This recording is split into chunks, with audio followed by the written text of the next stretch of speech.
Okay, today we are going to solve trigonometric equations. Okay, now, what does it mean when you solve an equation? To isolate a variable. Okay, to isolate a variable, what are we finding? A value that what? Equal to the equation. Okay, not equal to the equation. We're finding a value that satisfies our equation, right? We're finding a value that when we plug it into our equation makes it true, correct? When we solved linear equations, we got one answer.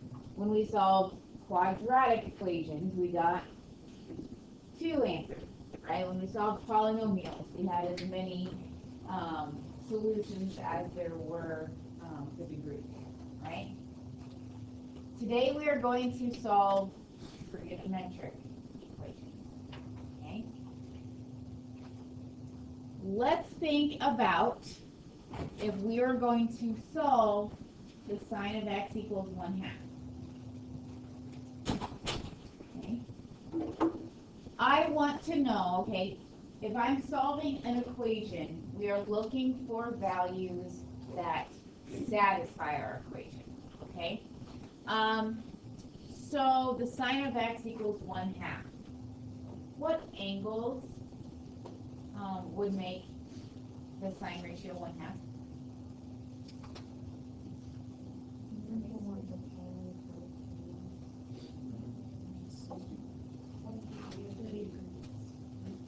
Isn't it pi over 6? Right? The coordinate at pi over 6 is radical 3 over 2 1/2, which means the sum is 1/2. So pi over 6 would satisfy this equation, correct? Is there another angle that would satisfy this equation? 5 pi over 6. Not 7 pi over 6, because it's negative. Okay? Let's think about the graph. Here is the graph of y equals the sine of x. We just said that here at pi over 6 and here at 5 pi over 6, we have values, sine values of 1/2, right? Remember our sine graph keeps going and going and going and going. How many solutions do we really have? We have an infinite number of solutions, right? We can either think graphically that this is going to keep repeating. We're going to hit 1/2 over and over. We can think about our unit circle. We can keep rotating around the unit circle. Okay, pi over 6 is in the same place as 13 pi over 6 is in the same place as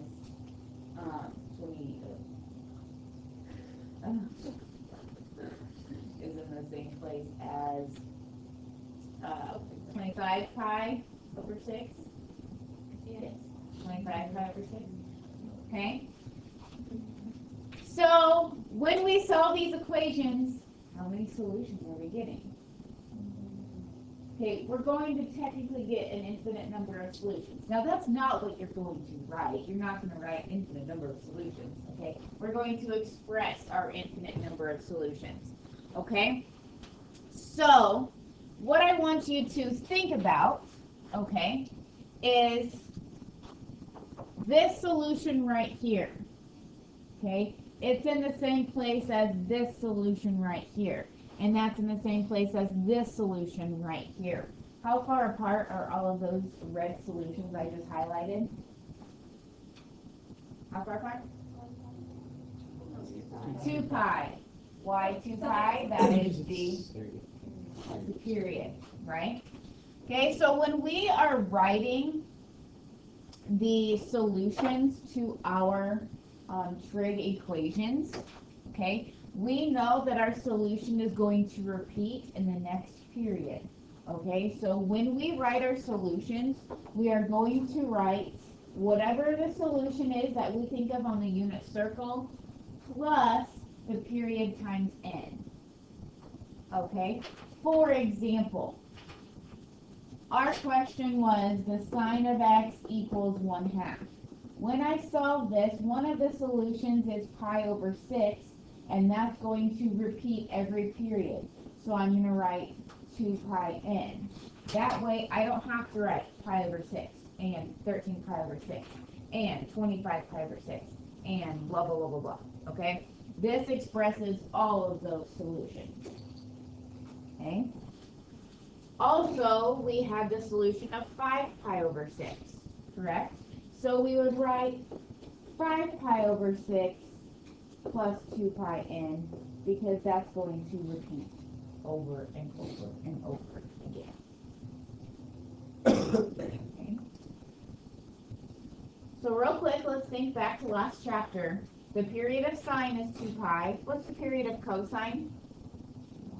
2 pi. What's the period of tangent? Pi. Okay. All right, so let's get started. Here again, we need to remember our algebra rules. Some of our trig identities will be useful here as well. Okay. First question.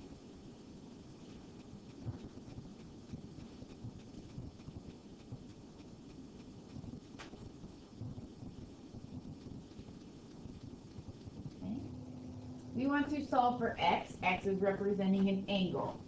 What do you think we should do first?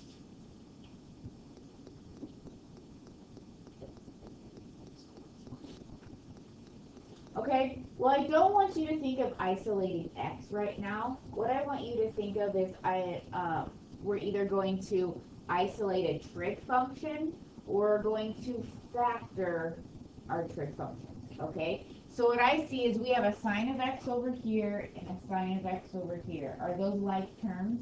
Yeah. Let's get them together. So can we add sine of x over? So now we have 2 sine of x plus radical 2 equals 0. Okay.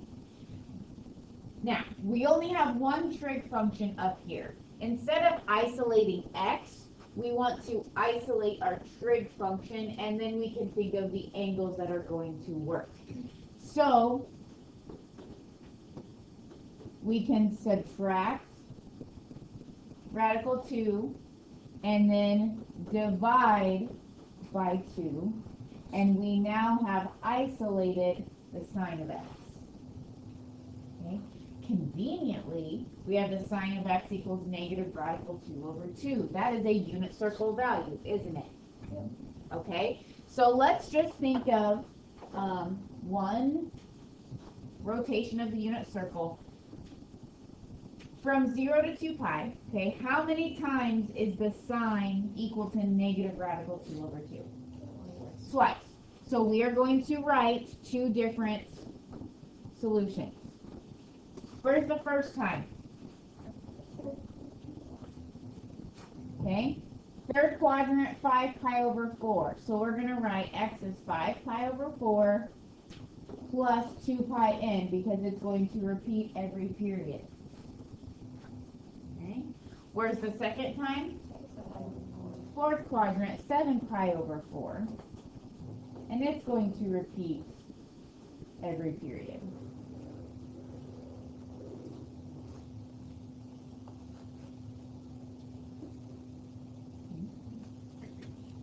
How important is it that you know your unit circle? Okay. You all haven't forgotten it, right? Right. Okay. So what I want you to notice about this problem, okay, we only have one trig function, so we combined like terms and isolated that trig function. Okay? You don't want to necessarily solve for x in your algebra. Okay, if we can isolate the trig function, we can think of the angles that will satisfy. Okay. All right. Let's look at this one.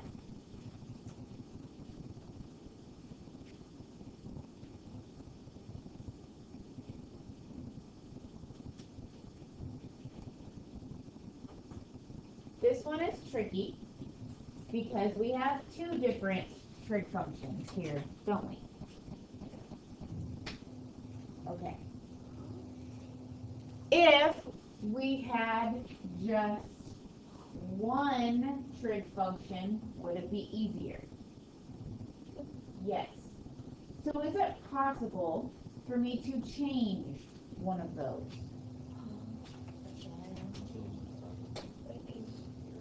Okay, we can change sine squared, can't we? 1 minus cosine squared, right?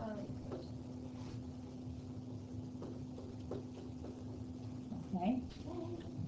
So now what we have is 2 minus 2 cosine squared x plus 3 cosine x equals 0.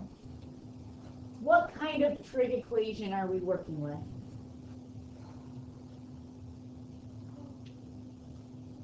It starts with a Q. It's quadratic, isn't it? Cosine squared, cosine, and a constant. We have a trinomial, don't we? Okay, and what do we do with trinomials? We factor. Okay, so first thing, I'm going to reorganize this, and I always like my squared term to be positive. Okay, that is easier to factor. So I'm going to change this to a positive 2 cosine squared x minus 3 cosine x minus 2 equals 0.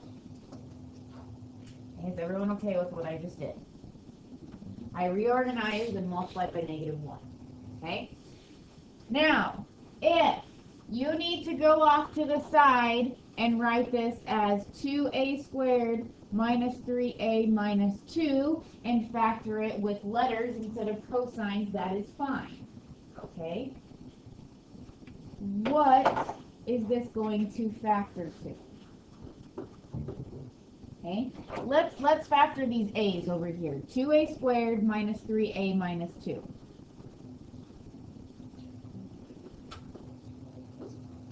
Two a plus 1 and a minus 2. That way we get the -4a plus a. Right? Okay, so if I look at this right here, instead of a's, we have cosines. So this is going to factor to 2 cosine of x plus 1 times cosine of x minus 2. Okay. Now, we have a product that equals 0. What do we do with each of our factors? Set them equal to 0. So what we have is 2 cosine of x plus 1 equals 0, and cosine of x minus 2 equals 0.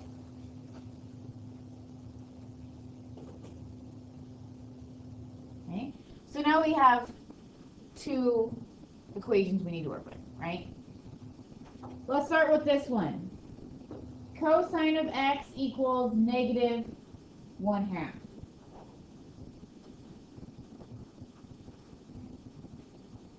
Where is the cosine equal to -1/2?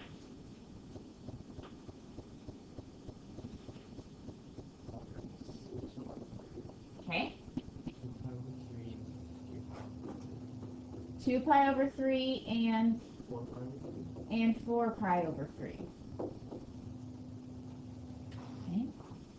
So, since those are the two times it's equal to -1/2, those are our solutions within the first period, and then we're going to add 2 pi n to express all of the solutions.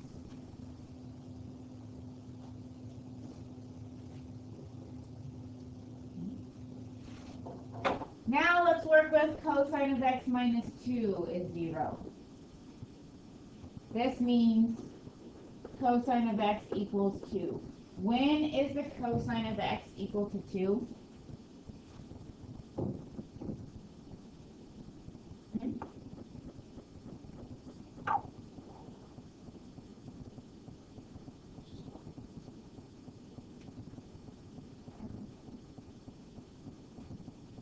What values does the cosine of x bounce in between? What's the range of cosine? cosine? What's the range of cosine? -1 to 1. -1 to 1. Can a cosine value be 2? No. Okay?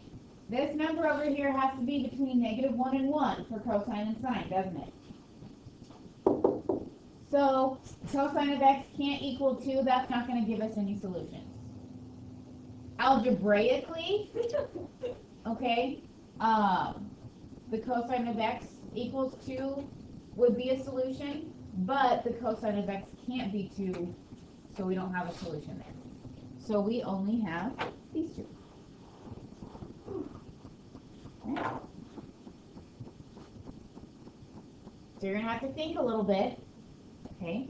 There will be times where this will happen, where you will get a number above 1 or below -1, and you'll have to remember we can't have any angles that give us that value. Okay. Questions?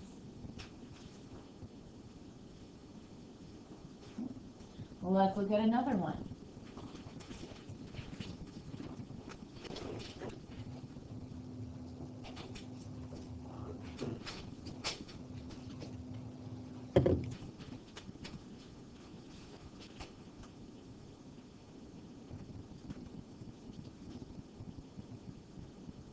Suggestions?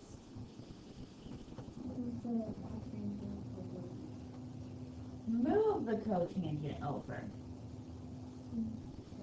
by subtracting it. That is not what I thought you would say. How many of you want to divide by cotangent? Raise your hands, tell me. Okay, most of you probably do, even though you're not raising your hand. Why can't we?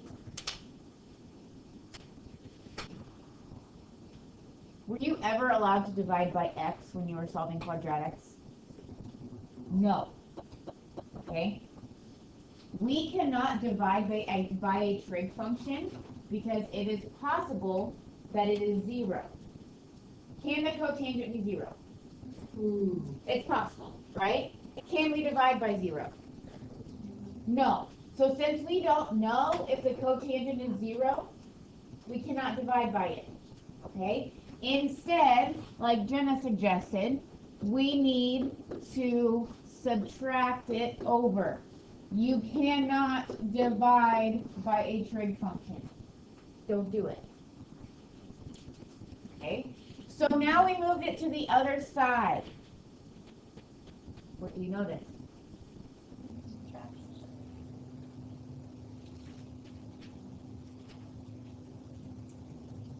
Both terms have what? Cotangent. Are those like terms? No, they're not like terms. This cotangent is attached to a cosine squared. So these are not like terms, but our two terms have a common factor, which is cotangent.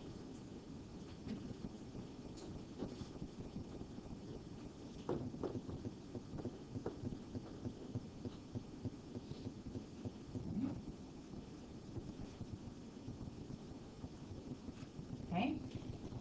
So now we have a product that equals 0, correct? Okay. Anytime we have a product that equals 0, we are going to take each factor and set it equal to 0.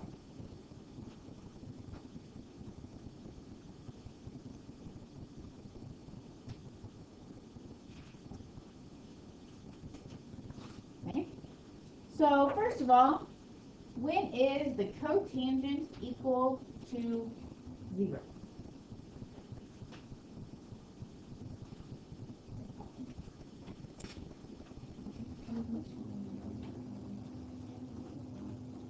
Pi over 2 and when?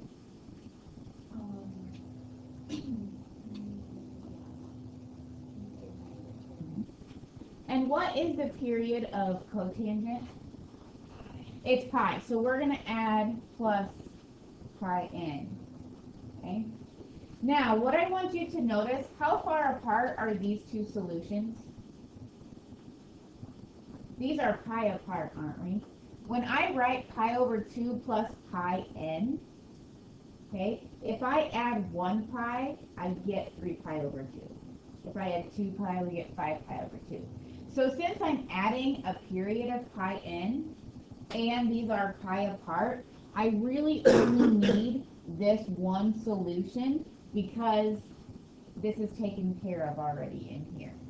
Now if you want to write both of them, I'm not going to count you wrong, okay? But since these are pi apart, and we're adding pi, the period is pi, okay? You don't have to write both. Now, let's go over here. How do we solve an equation like this? Add the 2 over, and then square root both sides. And what happens when you square root both sides? Plus or minus. Whoops. And the square actually goes away. Okay. So now we need when is the cosine equal to radical 2 and when is the cosine equal to negative radical 2.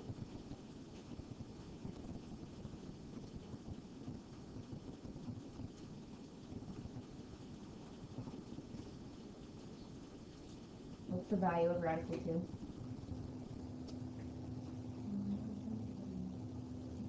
Larger than 1, isn't it? Radical 2 is larger than 1.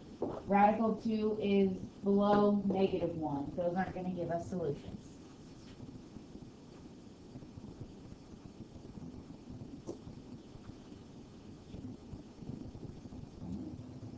How are you feeling so far? Incredible. I like the enthusiasm. Okay? 2 more examples. What? So we actually understand this. This is refreshing.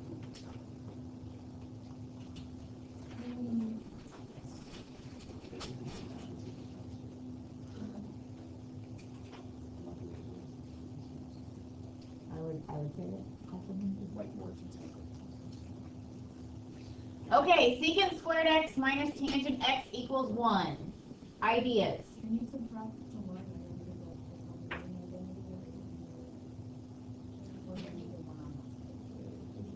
Okay, so you're saying that if I have secant squared x minus tangent x minus 1 equals 0, that's what you want me to do?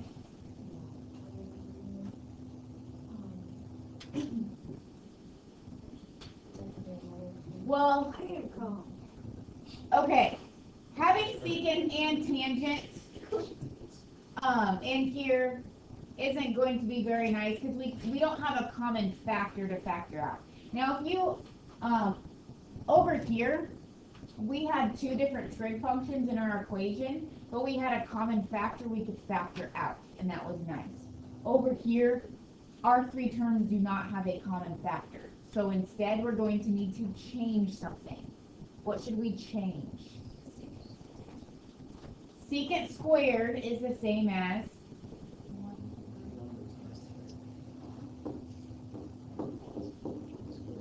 1 plus tangent squared. Yes, some of you were trying to tell me it was 1 over cosine squared. I agree, but that's not going to be helpful, okay? It is going to be helpful to change it to 1 plus tangent squared because now I have a trinomial with common, with that same trig function, right? Okay. So, we have tangent squared x minus tangent x, don't we? Those ones just go away. Alright, so help me out. What should we do now? Take out a tangent. Leftover is? Tangent of x minus 1. And it equals 0. You cannot factor unless your equation is 0. You cannot factor unless your equation is 0. This only works, this 0 product property, if it equals 0.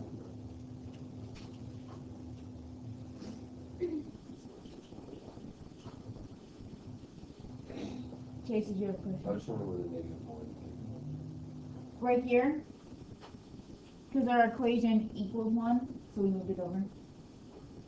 No, like on the, took it away at the bottom, and then the Yeah. parentheses that you see. Oh, because from here we have two terms with tangent in common.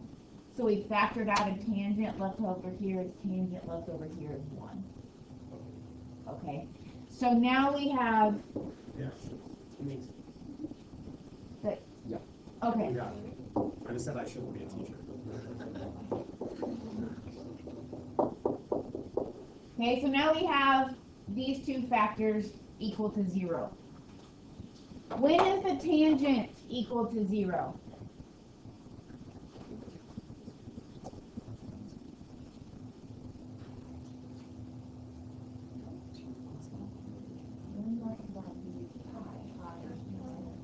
Zero, pi, 2 pi, right? Okay, so you can think of it as 0 plus pi n, right? Or we can just write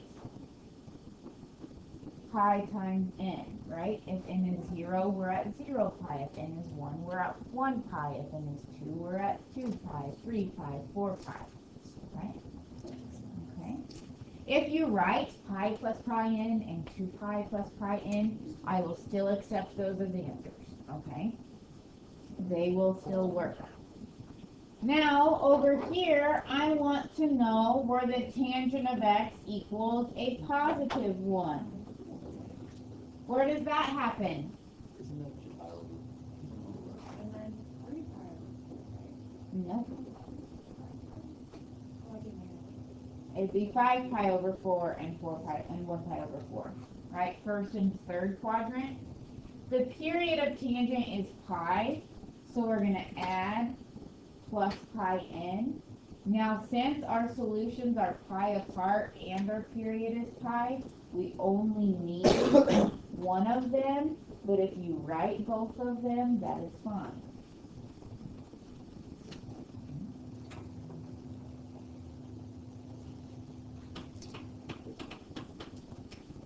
Okay, one more example. Please pay close attention to this example. This example is important. Why is this example so important? Because It's got an 3 after the first. because the angle is not just the variable. Our angle is 3t instead of just t or x or theta or whatever. Okay? This does not change much. Okay? It doesn't change everything. Okay, we're still going to solve the same. Okay, notice how we just have one lonely trig function, right? So let's solve for this one lonely trig function. Add the 1 over, divide by 2. That 3 is with the angle. You do not divide by 3. The 3t is the angle. You can't divide out an angle. That does not work. Okay? Here we have the cosine of 3t is 1/2. Now, when we've been solving these, I'm going to come back to our very first problem because it looks very similar. We got to the sine of x equals negative radical 2 over 2, and then we wrote which angles satisfied the equation, correct? Okay, so what we're going to do here is the same. We're going to write which angles satisfy the cosine of 3t equals 1/2, but our angles are going to be 3t.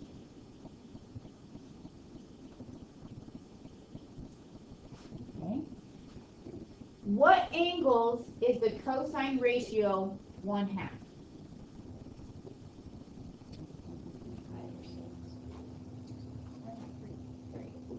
Pi over 3 plus 2 pi n, because that's the period of cosine. What is the other one? Yes. 5 pi over 3 plus 2 pi n. Okay? Those are the angles that have a cosine ratio of 1/2, and our angle is 3t. Right? But 3t is, I actually want to know what t is. So how can we solve for t? Now we can divide off that 3. Okay, so when we divide out that 3, we have t equals pi over 3 divided by 3. How about pi over 9? Plus 2 pi n over 3.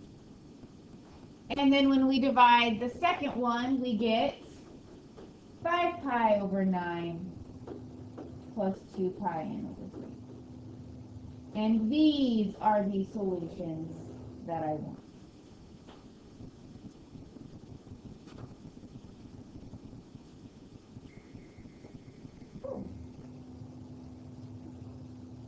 I want to turn that off.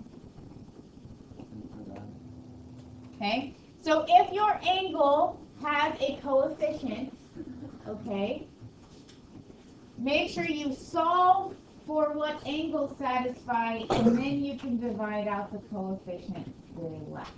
Okay. All right, so here is your homework. Okay, we have about 5.5 minutes of class, so I'd like you to go ahead and begin working on your homework.